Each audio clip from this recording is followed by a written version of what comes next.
Hey, it's the Bet Las Vegas and Audacy Sports in Vegas. I want you to know I love you. We are recording this on a non-payday Friday at 8 a.m., but rightfully so because joining us is ESPN NFL draft analyst Jordan Reid, and he's here to help us discuss what the future of the Raiders might look like. Because last year, Vegas played host to the NFL draft as the NFL world was here in our city. We didn't get to make that many picks, though. This year, completely different ball game. A lot of picks inside the top 10 currently with the number 7 pick in the first round, and a lot of stuff to get into, including Anthony Richardson, the combine. But first and foremost, Jordan, thank you so much for joining us.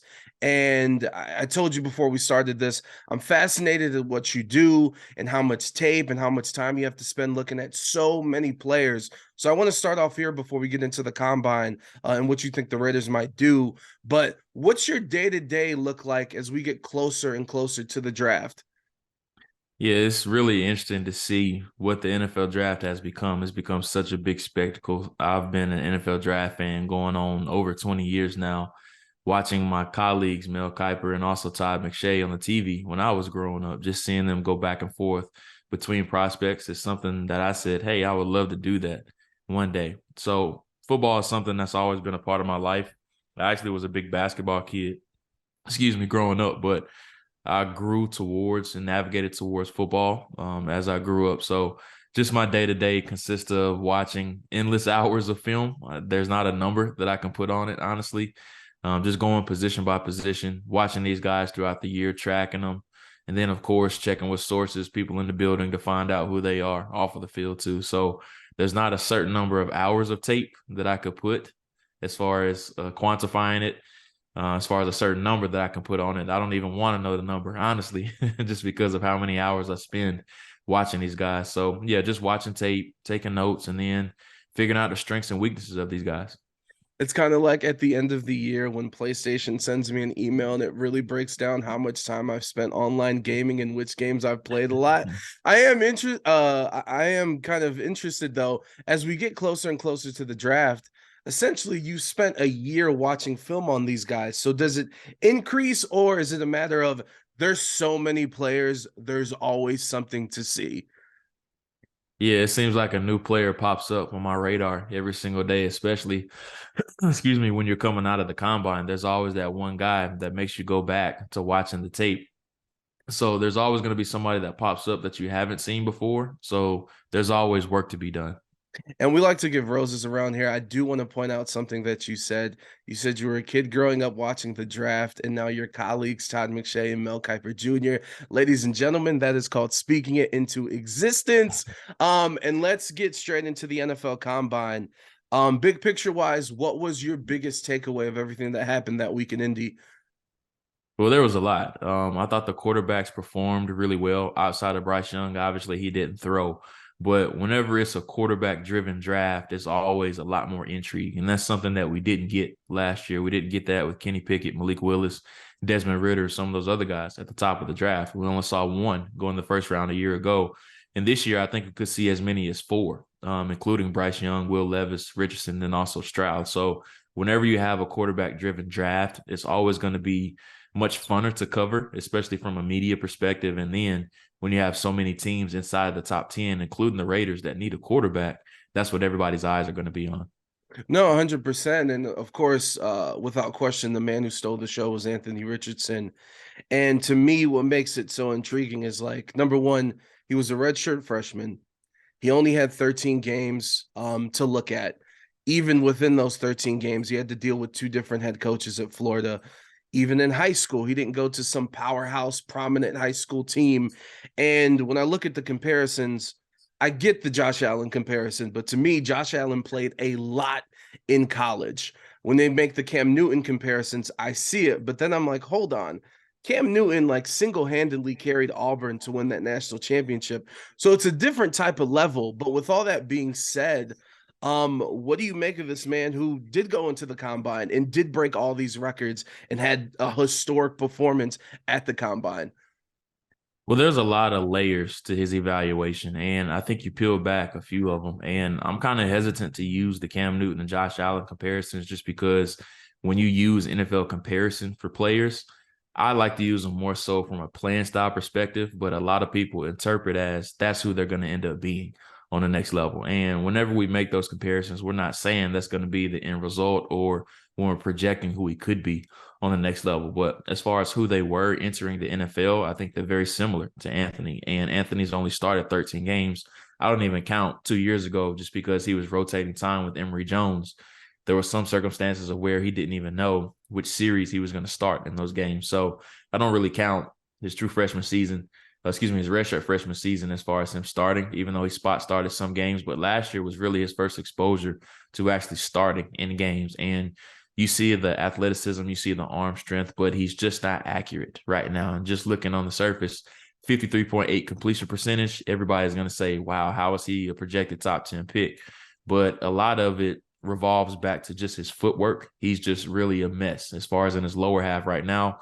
He'll throw a beautiful deep ball, and then he'll come back and he'll throw a screen pass in the dirt. And you're like, man, I just can't figure this dude out. So I think you're really going to have to trust your coaching. And I think he needs to go somewhere with an offensive-minded head coach, just because what I worry about with Anthony, if he goes to a defensive-minded head coach, whenever you have that, you have an offensive coordinator and a quarterback coach, if they have any type of success, they're going to be moving on to the next stop and just climbing the ladder in the coaching world. So I think he knows it needs to go somewhere with an offensive-minded head coach, just because continuity and having those same voices in his ear is going to be big for him, just because an underrated part about Josh Allen's development that you very rarely see on NFL teams now is that the first 4 years of his career, he had Brian Daboll in his ear. So just having that same voice and that continuity and that minimal turnover with the coaching aspect, I think is going to be big for him. No, 100%. That's kind of what I was getting at. I was like, even in college, he had to deal with a whole bunch of different systems while he's trying to learn. And I haven't seen many people bring up that point of an offensive minded, perspective and having that with him in his pro career, which will kind of go against my next question because this is something that I haven't seen be talked about a lot. But when I'm looking at this landscape and looking at the draft order, to me, it kind of makes sense if Detroit takes him and has him behind Golf. I don't understand why that hasn't been talked about a lot. Wouldn't that be a perfect scenario for Anthony in terms of his development? Yeah, not only Detroit, but also Seattle. I think Seattle would be a good fit for him too. Them signing Geno to a 3-year deal, but it's really a 2-year deal on paper with Pete Carroll, that heavy run game system. And then them in years past, it's very hard to predict their draft board. So I could see Seattle taking them at 5 or even Detroit at 6. I think either of those will be really good spots for him. You talk about experienced head coaches. Pete's not an offensive-minded guy, but I think they have the right weapons in place to surround Anthony with, to where he wouldn't be forced on the field right away. But I forgot to say this, but that's another tricky part about Anthony's evaluation as a whole, just because all the flaws and the errors that he needs to work through right now, the only way that he's going to get better at that is to play. So that's, like I said, that's the tricky part about it. Yes, he does need to sit, but the only way he's going to get better is with those in-game reps. So whichever team that he is drafted by, that's what they're going to have to figure out. What is the leeway that you're going to give him to learn? But he has to figure it out as far as on the field too, in order to get better with the footwork and then some of the mental aspect things that he needs to work through. And Jordan, I apologize for the noise in the background. It's Raiders fans telling me to shut up and not speak that into existence of him going to these other teams. But, when you look at the narratives when it comes to the quarterbacks in this draft class, before the combine, it was dominated by Bryce Young and the conversations of, is he big enough? Is he going to last in the NFL? And of course, Anthony Richardson shows up, does what he does, and takes over with the combine. And I find it interesting. Like, you have Anthony Richardson, a very raw talent with a bazooka arm, incredible athleticism. And then you have CJ Stroud, who to me is very clean. The footwork's good. He's extremely accurate. Like, he's all these pieces, but then also he had 3 years at Ohio State, and we only saw one game where you could be like, oh, snap, if he uses his footwork to open up and become that playmaker. I guess it's kind of the question, is he going to be enough of a playmaker in the NFL, or at least from my perspective? But when you look at CJ Stroud and his combine and just his overall look, how do you think he'd fit in the NFL?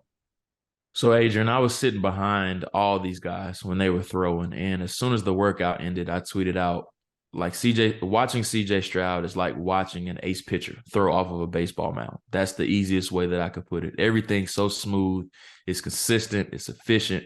Time and time again, everything looks the same. No matter which pass that he's throwing, it's accurate, and he can just hit the strike zone when he wants to. He can paint the corners. He also can put it outside when he wants to. Just wherever he desires to throw the ball, he can put it there. So CJ is very efficient. I think he's the most polished of the group, and everybody makes a deal out of the Georgia game of where he was able to show off that off-script sandlot football that I like to call it, but he did it plenty of times throughout the year. It just wasn't on as big of a stage, and the superpower that he does have, he didn't have to do it just because when you're throwing to Marvin Harrison Jr., Emeka Ibuka, some of these big-time weapons that they do have, if I don't have to run outside of the pocket or create off-script, I'm going to stay in the pocket and throw to these weapons that I do have. So I think the Georgia game wasn't more so of an outlier. I think it's just a circumstance of where that was where he had to use his off-script manipulation a little bit more just because of the team speed that Georgia had. And in terms of Will Levis and everyone else in this draft or quarterback draft class, anybody stand out to you that, the Raiders fans should be looking at? I mean, Will Levis, of course, he's one that I could see be appealing to Josh McDaniels, even though he's a little bit different than the type that he's had in years past.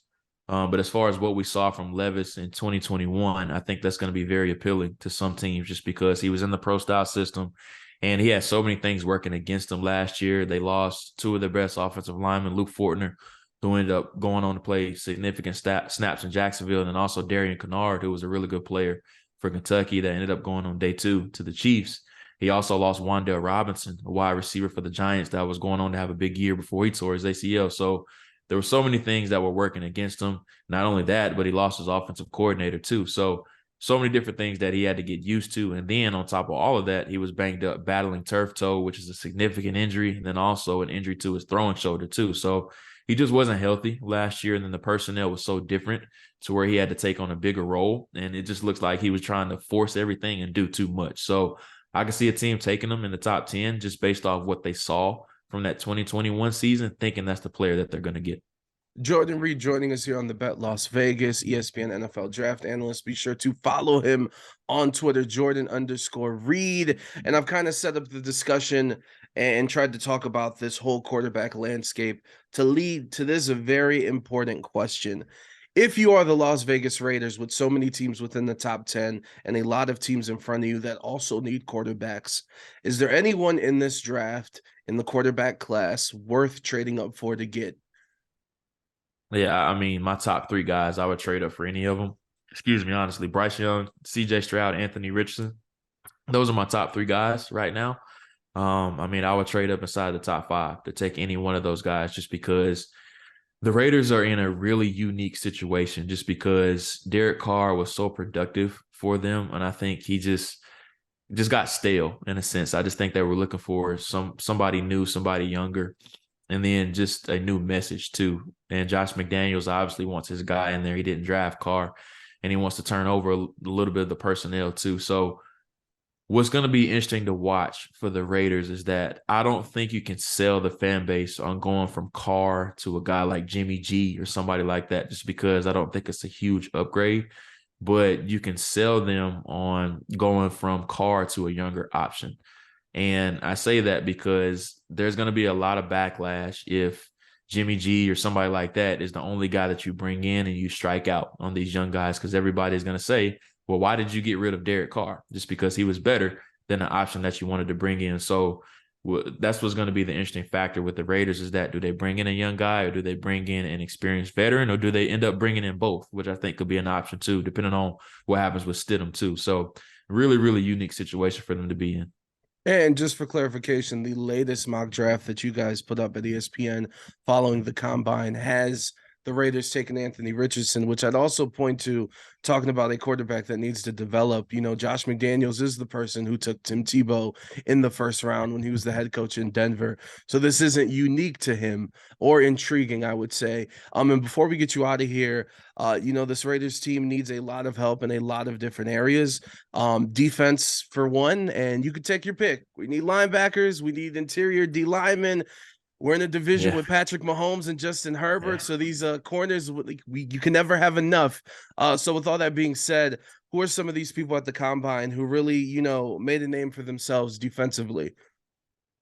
I mean, there's a lot of guys. They could go cornerback. Christian Gonzalez from Oregon. I think he could be an option, assuming they don't go quarterback at the top. He's one that I love in this draft class. It's a really deep cornerback class. So they could take any of those guys at the top of the draft. They could wait to day 2 to take a cornerback. But Gonzalez is one. If I'm taking a cornerback in the top 10, he definitely would be the one. I think the Raiders definitely need to improve along the interior defensive line as a whole. I would love to see them get better at edge rusher too. Chandler Jones just wasn't very good during the first half of last year. He didn't prove to be worth his money, especially early on. So edge rusher could be an option. But along the interior, somebody like Siaki Ika from Baylor, I think could be a really good pick for them somewhere along day 2. Keanu Benton from Wisconsin, who had a really good combine as well. So there's so many different options that they could go. Offensively, right tackle. I can see them going right tackle too. So the Raiders have a lot of holes, but as you mentioned on defense, I think they need to get better along the defensive line, but especially up the middle. And our final question, and Jordan, thank you so much for the time. Who's the one guy that to you came out of nowhere at the combine and really made a name for themselves? Look, I saw some D linemen, some offensive linemen with some speed, which made my offensive lineman body very happy. But who's some people that stuck out to you that came out of nowhere? I wouldn't say it came out of nowhere just because I know a lot of guys coming into the combine. Well, really all of them, I should say. Watch tape on all of them. But Braden Daniels from Utah, he's one that tested a little bit better than what I thought he would. I thought he moved good on tape, but him running in the 4.9s in the 40, I didn't see that. So Braden Daniels definitely is one that really did surprise me. And then also Freeland from BYU. He's one that surprised me too. I think he jumped 37 inches in the vertical and ran like 4.96 in the 40. So that was really surprising too. Jordan Reid, there it is. Listen, thank you so much for the time. It was worth waking up this early for. Now I can be an adult. But as always, Jordan, thank you so much for the time and best of luck. And we'll look forward to watching your draft coverage on ESPN. Absolutely. Thanks as always, Adrian. Awesome. Thank you, good sir. Take care. Have a wonderful weekend, Jordan. No problem. You too, man. All right, be easy. All right.